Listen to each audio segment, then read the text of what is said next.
partially. You'll see starting in about 15 seconds. Okay, 14 seconds, 13 seconds, 12 seconds. Okay. Now, you see this sort of pie? Okay. This would be like this. Let's make believe. It's just that section. This section, right here. Okay, and that's this. Let's see what we have here. Okay, I'm going to ask you a question. All right? I'm asking you a question. I'm going to point this. Name this vessel. That's the vein. It's a vein. Why? It's interlobular- blue. Ha, ha, ha. Interlobular vein. Inter what? Interlobar vein. Interlobar vein. You see, be careful. It's not interlobular. Interlobar, you spell it wrong a little bit. One letter here, gone. Marked wrong. Okay.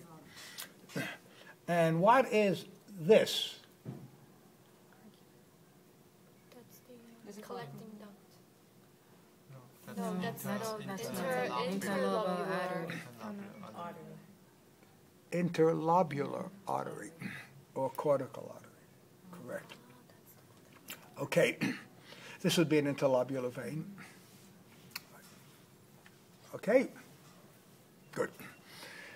Now let's see how this all fits in with the nephron. So these are the arcuate artery and veins here, you see, right? Okay, now. So here we have an interlobular artery. Here's another one over here. Coming from the interlobular arteries are arterioles that are going into the capsules. All these white things are the capsules. Here they've sliced one here, they've sliced one here, and you're going to see the glomerulus here and here. Got it? Glomerulus, glomerulus. Now, if you're going to have a capillary bed, well, what vessels are coming to the capillaries are coming back from the capillaries.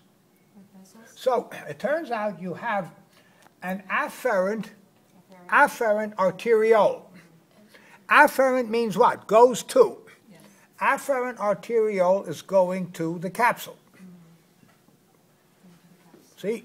Going to the capsule. And it goes into the capsule, and here's your glomerulus, you see. Now what happens is you have a blood vessel coming out now called the efferent, E-F-F-E-R. Efferent means coming from. Afferent means going to. So you're having an efferent arteriole coming from the capsule. Okay? Got it. Fine. Now let's look at a typical nephron. So here is our capsule. Proximal convoluted tubule. Descending limb of the loop of Henle. Ascending limb of the loop of Henle. Distal convoluted tubule. But wait a minute, you say. Distal means further away, like distance. But isn't this close to the capsule? You see this? It's right next to it? Answer is yes. But by distance, we mean the distance that the filtrate takes from the glomerulus.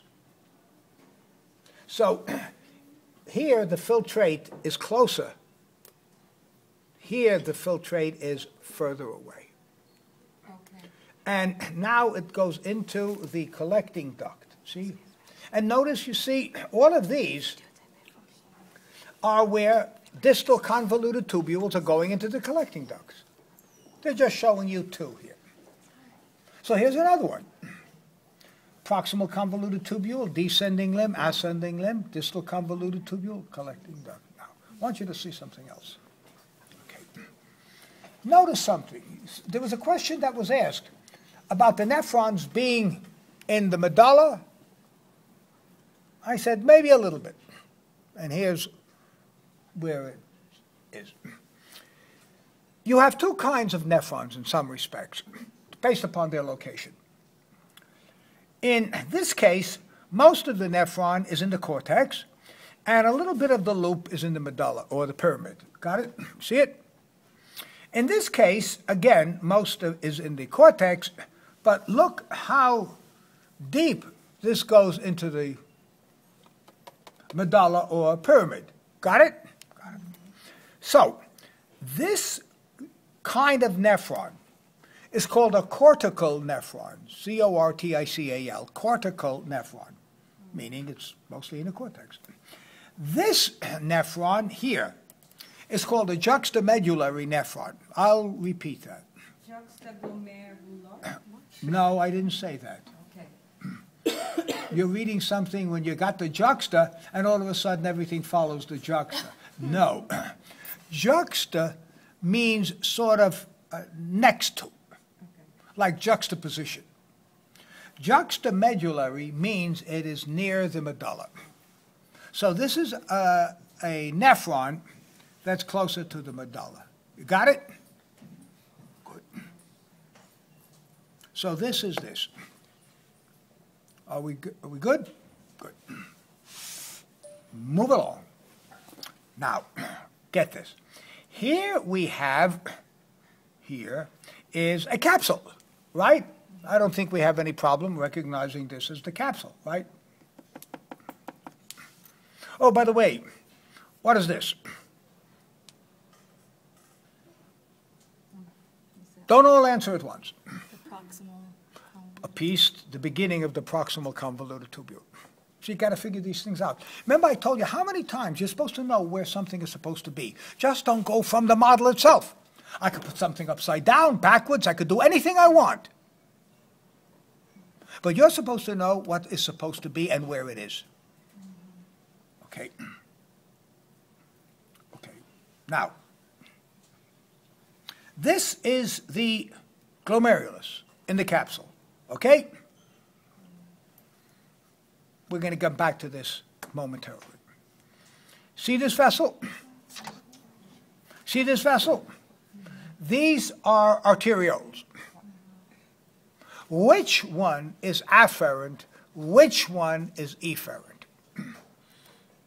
I don't really expect you to know at this point. But this is afferent. It's actually larger than this being efferent. Now, you see these like ridges. What are these ridges representing? They're representing smooth muscle. These are representing smooth muscle. You wiring him for sound or something like that? All right. Okay. Yeah, I got to go over to my Verizon store on the way home today because I'm losing a lot of power from my Droid. Something is on all the time and it's warm, and I don't talk on the phone. So the battery is going dead like in about 3 hours, 2 hours, with no usage, except, of course, what's on the screen or whatever. Normally, I'd be able to keep it for 2 days without having to, recharge because I don't talk on the phone. Nobody calls me. I don't call anybody. We have a mutual agreement. All right? Don't bother me. I won't bother you. All right? Fine. These are smooth muscle fibers around it, which means what? That it can control the flow into the glomerulus. Okay. I'm going to ask you another question, which you may or may not be able to answer at this time.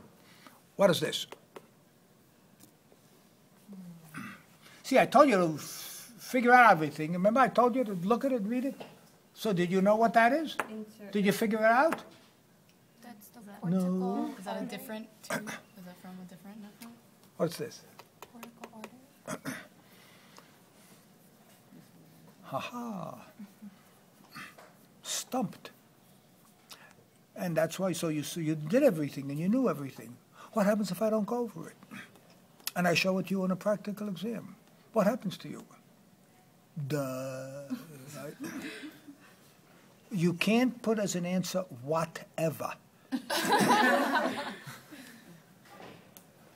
Right? Doesn't work. It turns out this is a portion of the distal convoluted tubule. Watch. Let's go back for a second. Let's go back to this model. You ready? You watching? You see here, ascending limb. You see distal convoluted tubule. Look at this.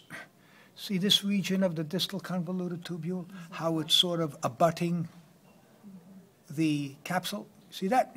Right here? That's this. Enlarge. Got it now? Okay. Next question. Why is this red and this beige? Because the red is the artery. And The red is not an artery, it's a capillary. Right, it's capillary. So what is this?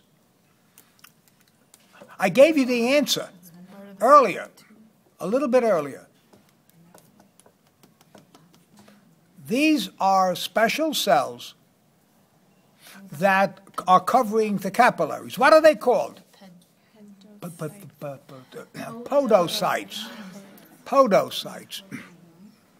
Now, why is this red and this beige? Well, first of all, you have to understand, this is a model. In real life, these would be covering all of this.